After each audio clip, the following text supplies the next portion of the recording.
The sharp crack of a gunshot tore through the quiet of Willow Creek, a sound so jarring in this polished suburban haven that it stopped me dead in my tracks. I was halfway through my evening jog, the rhythmic thud of my sneakers on asphalt replaced by a surge of adrenaline.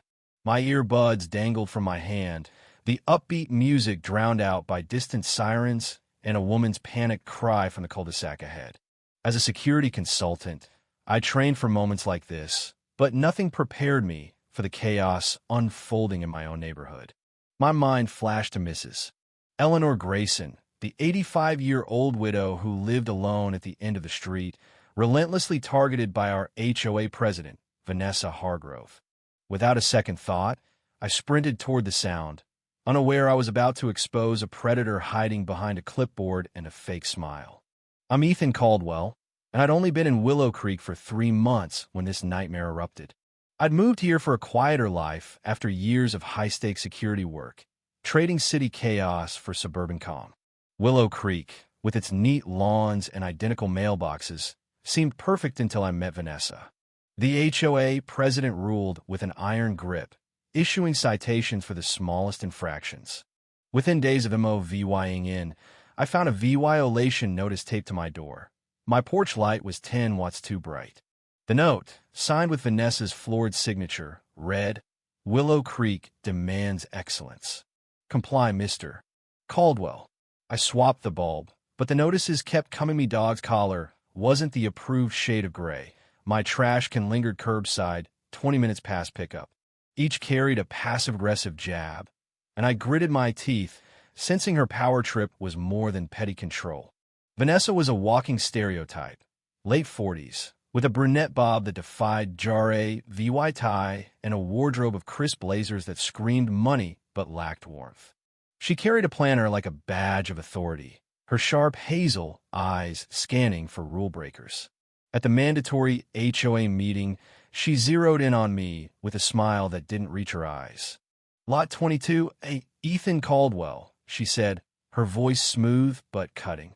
"I hope you're adjusting to our 832 community guidelines. Order is our foundation." I nodded, biting back a quip about the handbook's length, unaware her obsession with rules masked a darker agenda. The real trouble began when I saw her targeting the neighborhood's elderly, especially Mrs. Grayson. One humid afternoon, I spotted Vanessa on Mrs. Grayson's porch, flanked by 2 HOA board members, a dour accountant named Harold, and a smug ex-realtor named Denise. They were pointing at Mrs. Grayson's rose bushes like they were EVY Denke in a crime scene. Mrs. Grayson, her white hair in a loose bun, clutched her sweater, her face etched with worry. Instinct drew me closer, pretending to check my mailbox while eavesdropping. "Your roses are 2 inches over regulation height, Eleanor," Vanessa said, her tone laced with fake patience. "That's due law 120, due law 30 per inch, per week since the last notice." Mrs. Grayson's voice quavered. "I'm sorry, Vanessa. My arthritis makes pruning so hard. I can pay next month." Vanessa's smile vanished. "Rules don't bend. If you can't keep up, maybe Willow Creek isn't for you." The threat was chilling, and Mrs. Grayson's fear sparked my anger. This wasn't about rose it was extortion dressed as community standards. I stepped forward, forcing a grin. "Afternoon, folks. I can trim those bushes for Mrs. Grayson this weekend. I'm handy with shears." Vanessa's eyes narrowed, her authority challenged.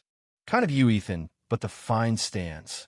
"Actually," I said, keeping my tone calm, Section 10, Paragraph 4 of the bylaws gives residents a 4-day grace period for landscaping fixes. Today's day 1, so no fine applies. I'd skimmed the handbook out of boredom, never expecting to weaponize it. Vanessa froze, unaccustomed to pushback, then muttered about close monitoring, and left, her heels clicking sharply. Mrs. Grayson and VY teed me in for tea, her hands trembling as she poured. She revealed Vanessa's pattern, targeting elderly residents with hefty fines for minor violations, demanding cash payments. The Wilsons paid due law $400 for a misaligned mailbox, The Hendersons forked over due law 700 when their grandson's bike was parked improperly. She preys on those who can't fight back. Mrs. Grayson whispered. Last year, she forced the Millers to sell after due law 4,000 in fines. Vanessa's fines coincided with her new BMW and a home theater system, while the HOA's promised playground upgrade never materialized. As a security expert, I saw the signs of a predator: isolate, intimidate, profit. I dug into the HOA's finances, which were suspiciously hard to access. The records showed due law 60,000 in fines collected over 18 months, with only due law 8,000 spent on community projects. Large cash withdrawals, signed by Vanessa, followed payments from elderly residents. I shared this with trusted neighbors Tom, a retired lawyer, and Lisa, a savvy organizer. We planned to confront Vanessa at the next HOA meeting with proof of her fraud. But events spiraled faster than we expected. On a sticky Saturday evening, Mrs. Grayson called, her voice shaking. Ethan, Vanessa's here, demanding due law 1,000 in cash for violations. She says I'll be VY Ted by tomorrow if I don't pay. She's terrifying me. My stomach dropped. I told her to stall, called 911 to report a confrontation, and grabbed my phone to record as I ran to her house. Through her Lee VYing room window, I saw Vanessa looming over Mrs. Grayson, who was backed against a bookshelf, clutching a photo of her late husband. Vanessa's voice was venomous. Pay the due law 1,000 now, Eleanor, or you're out. This is my neighborhood. I don't have cash like that, Mrs. Grayson pleaded. A check. Checks leave records, Vanessa snapped, reaching into her designer tote. My breath caught as she pulled out a handgun, its barrel gleaming. Cash.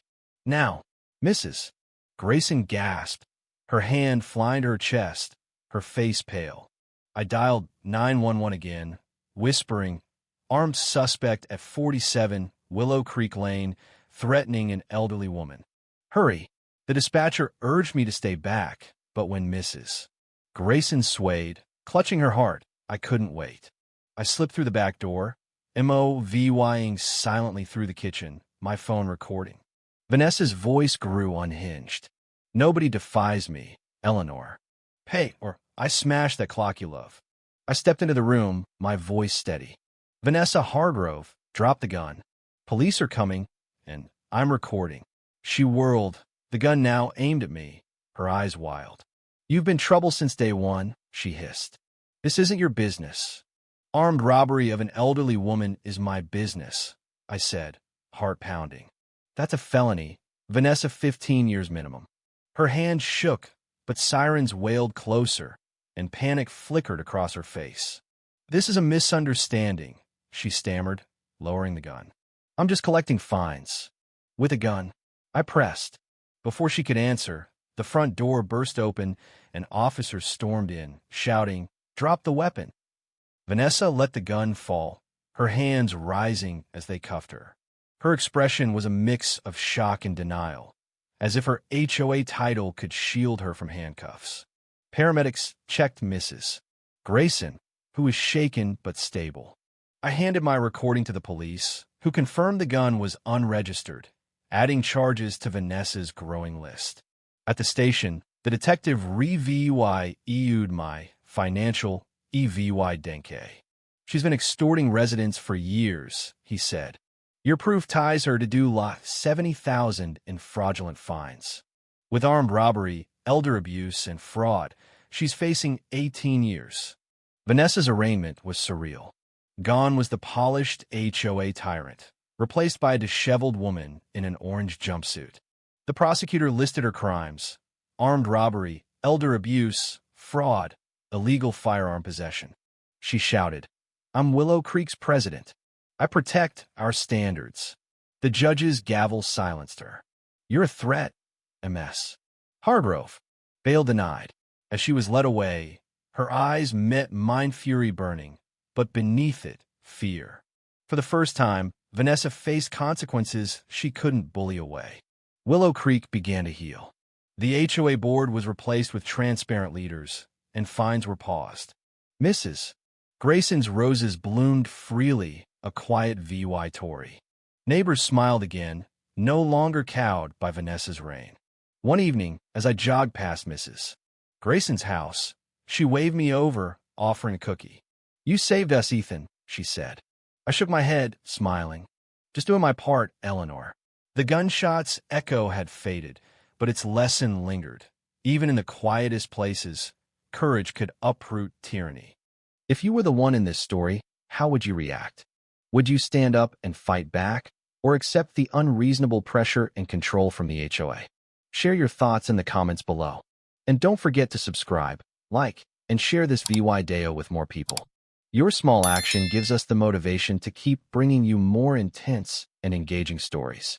Thanks for watching, and we'll see you in the next video.